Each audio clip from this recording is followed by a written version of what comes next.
Hello गाय. So संडेला तुम्ही माझ्या ऑफिसमध्ये आला होतात. आता मी तुम्हाला घेऊन जाते मंडेला. आता काय चेंजेस असतात ट्रेनमध्ये आणि ट्रॅव्हलिंगमध्ये तुम्हाला ह्या ब्लॉगमध्ये कळेल.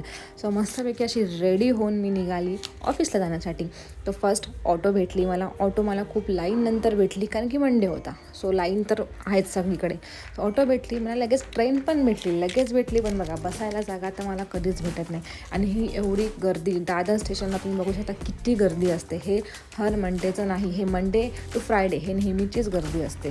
सो त्या ट्रेननंतर मी दुसरी ट्रेन पकडली. ह्या ट्रेनमध्ये पण मला बसायला भेटलं, पण एवढं नाही. इथे बघा, इथे पण खूप गर्दी. यार, हा मंडे काय येतो.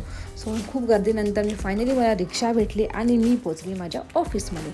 सो ऑफिसमध्ये एंटर केलं आणि मी माझं काम सुरू केलं, कारण की लगेचच काम सुरू करायचं होतं आणि खूप काम पेंडिंग होतं. तर फटाफट म्हणजे जे हवं ते प्रिंट्स काढून घेतले आणि तोपर्यंत आमची चाय आली ऑफिसची. मस्तपैकी अशी चाय पिऊन घेतली गरमागरम. आणि माझा नाश्ता, हा नाश्ता नाही आहे गाईज, हे मला जेवताना लागतं. हे कुरकुरे फुरकुरे ते मी घेतले होते. तसे जेवणाला बघा मी डाळ भात, ऑब्व्हियसली मी कोकणी आहे, सो डाळ आणि भात आणि त्याच्यासोबत कुरकुरे. सो हे संध्याकाळची चाय आहे. मी मधला काही ब्लॉग करू शकली नाही. सो रिटर्न मी ट्रेनमधनं आली. बघू शकता एवढी गर्दी नसते, ह्या लाईनला एवढी गर्दी नसते.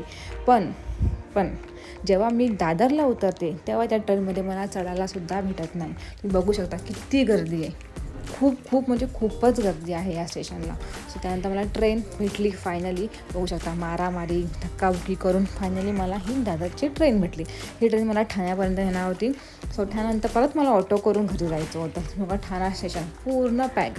बससाठी एवढी लाईन असते, रिक्षासाठी लाईन असते. म्हणजे अशी कुठलीच गोष्ट नाही की ठाण्याला लाईन नसते. तुम्हाला मी लाईन पण दाखवते किती लाईन असते, तुम्ही बघू शकता. बघा किती लाईन, रिक्षाला ही एवढी. ह्या लाईन क्रॉस करून फायनली मला रिक्षा पण भेटली आणि मी रिक्षामध्ये पण बसली. सो रिक्षामध्ये बसल्यानंतर फायनली मी पोचली आमच्या एरियामध्ये. तिथून पण मला वॉकिंग जावं लागतं. सो मी तिथून वॉकिंग गेली आणि फायनली मी पोचली आहे माझ्या घरी. सो घरी येऊन चेंज केलं, जसं की तोंड वगैरे धुतलं, हातपाय धुतले आणि फायनली मी बसली माझा फेवरेट सिरियल बघत, बिग बॉस. सो आजपुरती एवढंच. भेटूया नेक्स्ट ब्लॉगमध्ये. Bye, take